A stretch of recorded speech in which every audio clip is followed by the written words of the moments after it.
Hello friends, कैसे हैं आप लोग?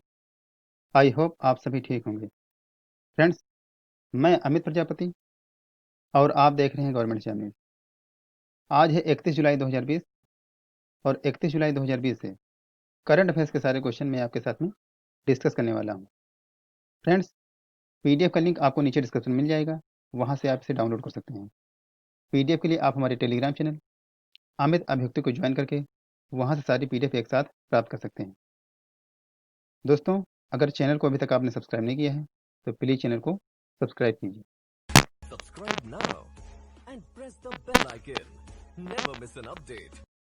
और अपने दोस्तों को शेयर कीजिए ताकि सभी लोग इसका लाभ उठा सकें। तो आइए चलते हैं, आज का पहला क्वेश्चन लेते हैं। पेटीएम मनी के नए सीईओ कौन बने हैं? फ्रेंड्स, वरुण श्रीधर। आपको बता दें, पेटीएम के निवेश और धन प्रबंधक सहायक पेटीएम मनी के वरुण श्रीधर को कंपनी का नया मुख्य कार्यकारी अधिकारी नियुक्त किया गया है। वह पूर्व एमडी और सीईओ प्रवीण जाधव की जगह लेंगे, जिन्होंने पेटीएम के प्रबंधन के साथ मतभेद के कारण स्टार्टअप से इस्तीफा दे दिया है। फ्रेंड्स, आपको बता दें, पेटीएम के संस्थापक विजय शेखर शर्मा है और पेटीएम का मुख्यालय नोएडा उत्तर प्रदेश में है और इसकी स्थापना 2010 में हुई थी। बढ़ते हैं फ्रेंड्स अगले क्वेश्चन की तरफ। भारतीय एक्सा जनरल इंश्योरेंस ने एक बहुत जरूरी अभियान शुरू किया है। यह किस पर आधारित है? फ्रेंड्स, फसल बीमा योजना पर। आपको बता दें, भारतीय एक्सा जनरल इंश्योरेंस ने किसानों के लिए अपनी उपज सुरक्षा और वित्तीय सुरक्षा के बारे में उन्हें प्रोत्साहित करने के लिए महाराष्ट्र और कर्नाटक में बहुत जरूरी है नामक फसल बीमा अभियान शुरू किया है। इसमें महाराष्ट्र के अहमदनगर, नासिक, चंद्रपुर, सोलापुर, जलगांव, सतारा व कर्नाटक के धारवाड़, मैसूर और कोडागू शामिल हैं। फ्रेंड्स, आइए जानते हैं अभियान के तहत क्या क्या है। भारतीय एक्सा जनरल इंश्योरेंस महाराष्ट्र और कर्नाटक में प्रधानमंत्री फसल बीमा योजना के तहत 3 साल की अवधि के लिए किसानों का बीमा सुनिश्चित करेगी। Number 2, Bharat AXA general insurance ने 3 साल के लिए महाराष्ट्र और कर्नाटक की सरकारों से 800 करोड़ रुपए का फसल बीमा अधिदेश प्राप्त किया है। इसके अलावा बहुत जरूरी है के तहत कृषि समुदायों को फसल बीमा की प्रासंगिकता और महत्व के बारे में जागरूक किया जाएगा, जो कि बेमौसम बारिश, मानसून की विफलता, तूफान, बाढ़, कीट रोग जैसे कारकों के कारण फसल के नुकसान से ग्रामीण संकट को कम करता है। भारतीय एक्सा जनरल इंश्योरेंस का मुख्यालय मुंबई में है और इसके एमडी और सीईओ संजीव श्रीनिवासन जी हैं। बढ़ते हैं फ्रेंड्स अगले क्वेश्चन की तरफ। सुनील यादव, ये अपने लिखते हैं वाईडीएस, लेकिन सुनील यादव एसएस को यूएन और इकॉनगो ने कर्मवीर चक्र से सम्मानित किया है।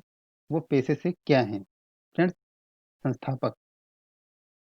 एसएस मोटिवेशन के संस्थापक सुनील यादव को आईआईटी दिल्ली में आयोजित आरईएक्स लाइव में संयुक्त राष्ट्र और इंटरनेशनल कन्फेडरेशन ऑफ एनजीओ द्वारा ग्लोबल फेलोशिप अवार्ड से नवाजा गया है। कर्मवीर चक्र अवार्ड से सम्मानित किया गया है। उन्होंने अपने टेलीग्राम चैनल एसएस मोटिवेशन के माध्यम से समाज के लिए अथक योगदान दिया है, जिसके लिए पुरस्कार दिया गया है। वह सामाजिक मुद्दों से संबंधित बात करते हैं और अपने चैनल के माध्यम से हर दिन लोगों को प्रेरित करता है। पिछले साल उन्होंने जो पुरस्कार जीते हैं उनमें राष्ट्र प्रेरणा, iconic personality of India, incredible Indian icon व ह्यूमेटेरियन एक्सीलेंस शामिल हैं। फ्रेंड्स, आइए जानते हैं कर्मवीर चक्र होता क्या है। कर्मवीर चक्र उन लोगों को दिया जाता है जो एक वैश्विक कर्मवीर चक्र उन लोगों को दिया जाने वाला एक वैश्विक पुरस्कार है जो साहस दिखाते हुए, परिवर्तन की पहल करते हुए, कम यात्रा वाले जीवन पथों पर चलते हुए समाज में योगदान करते हैं। यह पुरस्कार अपने पूर्व राष्ट्रपति डॉक्टर एपीजे अब्दुल कलाम के लिए सम्मान का प्रतीक है। फ्रेंड्स, बढ़ते हैं अगले क्वेश्चन की तरफ। एक्शन डायरेक्टर परवेज खान का हाल ही में निधन हो गया। वो किस क्षेत्र के डायरेक्टर थे? बंगाली, तेलुगु, तमिल या बॉलीवुड? वो बॉलीवुड के निर्देशक थे, डायरेक्टर। आपको बता दें उनकी कुछ प्रसिद्ध फिल्मों में अंधाधुन, बदलापुर, बुलेट राजा आदि फिल्में शामिल हैं। फ्रेंड्स, पढ़ते हैं अगले क्वेश्चन की तरफ। सीवर मैनहोल की सफाई रोबोट बंडीकूट कहाँ उपयोग किया जाएगा? फ्रेंड्स, गुवाहाटी में। आपको बता दें गुवाहाटी विकास विभाग मंत्रालय ने सीवरों की सफाई के लिए न्यूनतम मानव भागीदारी सुनिश्चित करने के लिए पहले मैनहोल सफाई रोबोट बंडीकूट का उद्घाटन किया है। सीवर मैनहोल की सफाई करने वाला रोबोट पाने वाला गुवाहाटी पूरे पूर्वोत्तर क्षेत्र का पहला शहर है। गुरुग्राम और कोयम्बटूर के बाद मैन होलों को साफ करने के लिए इस नवीन तकनीकी की खरीद करने वाला गुवाहाटी पूरे देश में तीसरे स्थान पर है। आज जानते हैं क्या होता है बंडीकोट रोबोट। स्वचालित सीवर सफाई रोबोट गुवाहाटी नगर पालिका द्वारा खरीदा गया है। बंडीकोट रोबोट भी दुनिया में अपनी तरह का पहला रोबोट है जो मेक इन इंडिया पहल के तहत जन रोबोटिक्स जन रोबोटिक्स नामक एक स्टार्टअप इंडिया कंपनी द्वारा विकसित किया गया है, जिसे इंडियन ऑयल कॉरपोरेशन लिमिटेड के CSR द्वारा वित्त पोषित किया गया था। आज जानते हैं गुवाहाटी असम में पड़ता है और असम के मुख्यमंत्री सर्बानंद सोनोवाल हैं और असम की राजधानी दिसपुर है और असम के प्रेजेंट टाइम में राज्यपाल जगदीश मुखी जी हैं। बढ़ते हैं फ्रेंड्स अगले क्वेश्चन की तरफ। कोविड-19 का मुकाबला करने के लिए भारत को कितने मिलियन अमेरिकी डॉलर के अनुदान को ADB एशियन डेवलपमेंट बैंक ने मंजूरी दी है? Friends, 3 million. आपको बता दें एशियाई विकास बैंक या एशियन डेवलपमेंट बैंक ने कोविड-19 महामारी के प्रति सरकार की आपातकालीन प्रतिक्रिया का समर्थन करने के लिए अपने एशिया प्रशांत आपदा प्रतिक्रिया कोष से भारत को 3 मिलियन अमेरिकी डॉलर लगभग 22 करोड़ रुपए के अनुदान को मंजूरी दी है। आपको बता दें जापानी सरकार द्वारा वित्त पोषित इस अनुदान का उपयोग भारत के कोविड-19 प्रतिक्रिया को मजबूत करने के लिए थर्मल स्कैनर को आवश्यक वस्तुओं की खरीद के लिए किया जाएगा। इस समर्थन से रोग निगरानी को बढ़ावा मिलेगा और अर्ली डिटेक्शन कॉन्टैक्ट ट्रैकिंग व उपचार में मदद मिलेगी। आज जानते हैं एशियाई विकास बैंक के अध्यक्ष मात्सुगु अस्कावा हैं और इसका मुख्यालय माडलू यांग फिलीपींस में है। इसकी स्थापना 19 दिसंबर 1966 को हुई थी। बढ़ते हैं अगले क्वेश्चन की तरफ फ्रेंड्स।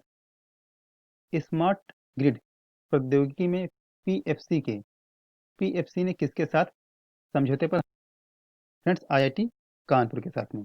आपको बता दें पावर फाइनेंस कॉरपोरेशन ने भारतीय प्रौद्योगिकी संस्थान कानपुर के साथ स्मार्ट ग्रिड टेक्नोलॉजी में प्रशिक्षण अनुसंधान और उद्यमिता विकास के लिए एक समझौते पर हस्ताक्षर किए हैं। समझौता एक वर्चुअल प्लेटफॉर्म पर था। समझौते का उद्देश्य स्मार्ट ग्रिड प्रौद्योगिकी पर अनुसंधान और विकास के लिए बुनियादी ढांचे के विकास में IIT कानपुर को सहायता प्रदान करना है।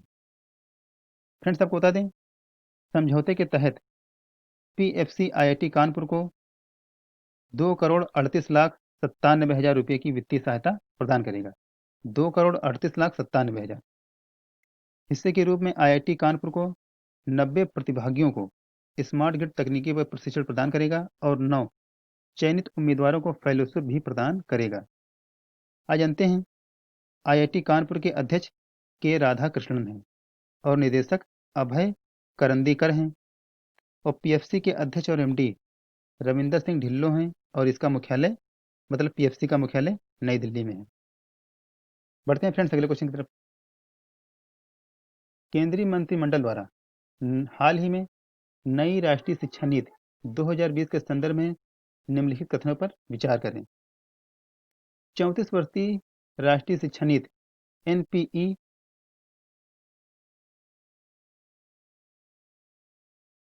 1986 की जगह लेगी। नंबर 2, यह नीति डॉक्टर के कस्तूरी रंगन समिति द्वारा तैयार की गई है। फ्रेंड्स, इस क्वेश्चन का सही जवाब हो जाएगा ऑप्शन सी, 1 और 2 दोनों। मतलब 34 वर्षीय राष्ट्रीय शिक्षा नीति NPE 1986 की जगह लेगी।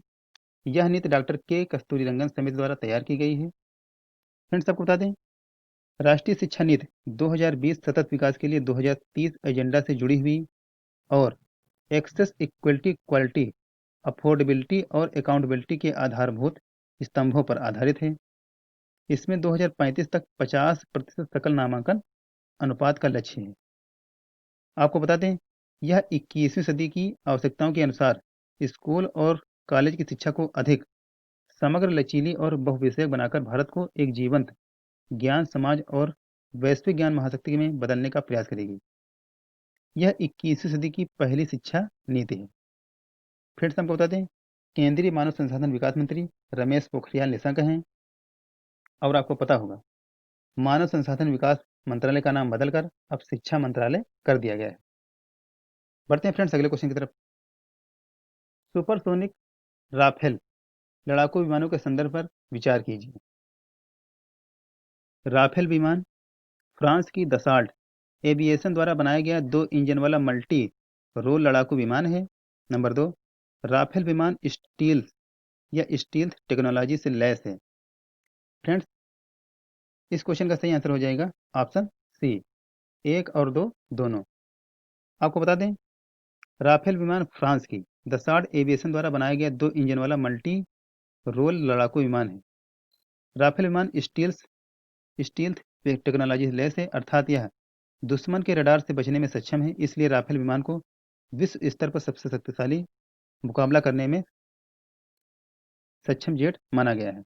हाल ही में 5 सुपरसोनिक राफेल विमान का बड़ा बेड़ा फ्रांस से भारत के सामरिक रूप से महत्वपूर्ण अंबाला हवाई अड्डे पर पहुंचा है।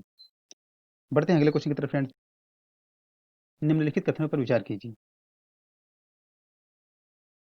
कांडला विशेष आर्थिक क्षेत्र ने व्यवसायिक अनुप्रयोग के लिए एरोपोनिक्स तकनीकी की शुरुआत की है। नंबर 2, भारत का पहला विशेष आर्थिक क्षेत्र कांडला में स्थापित किया गया था। नंबर 3, भारत सरकार ने विशेष आर्थिक क्षेत्रों की सहायता, स्थापना और विकास के लिए विशेष आर्थिक क्षेत्र अधिनियम 1965 में बनाया था। फ्रेंड्स, इस क्वेश्चन का सही आंसर हो जाएगा ऑप्शन सी, मतलब भारत सरकार ने विशेष आर्थिक क्षेत्रों की स्थापना और विकास के लिए विशेष आर्थिक क्षेत्र अधिनियम 1965 बनाया था। आपको बता दें, कांडला विशेष आर्थिक क्षेत्र गुजरात में कच्छ जिले के शुष्क क्षेत्रों में किसानों के लिए एरोपोनिक्स तकनीकी के व्यावसायिक अनुप्रयोग का प्रदर्शन कर रहा है। विशेष आर्थिक क्षेत्र की शुरुआत 1965 में गुजरात के कांडला से हुई थी। कांडला में एशिया का सबसे पहला मुक्त व्यापार क्षेत्र फ्री ट्रेड जोन बनाया गया था। भारत सरकार ने विशेष आर्थिक क्षेत्रों की स्थापना और विकास के लिए विशेष आर्थिक क्षेत्र अधिनियम 2005 बनाया है। फ्रेंड्स, बढ़ते हैं अगले क्वेश्चन की तरफ। नमामि गंगे परियोजना पर चर्चा करें। फ्रेंड्स, नंबर 1, नमामि गंगे परियोजना को वर्ष 2014 में शुरू किया गया था।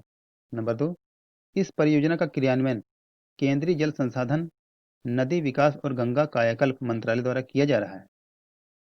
फ्रेंड्स, क्वेश्चन का सही आंसर हो जाएगा ऑप्शन सी, मतलब 1 और 2 दोनों। राष्ट्रीय स्वच्छ Ganga mission, national mission of clean Ganga अथवा नमामि गंगे परियोजना को वर्ष 2014 में शुरू किया गया था। भारत सरकार ने गंगा नदी के प्रदूषण को समाप्त करने के लिए और नदी को पुनर्जीवित करने के लिए नमामि गंगे परियोजना को शुरू किया था। अर्थात इस परियोजना का उद्देश्य गंगा नदी को स्वच्छ बनाना तथा इसके संरक्षण के लिए कार्य करना। नमामि गंगे परियोजना का क्रियान्वयन केंद्रीय जल संसाधन, नदी विकास और गंगा कायाकल्प मंत्रालय द्वारा किया जा रहा है।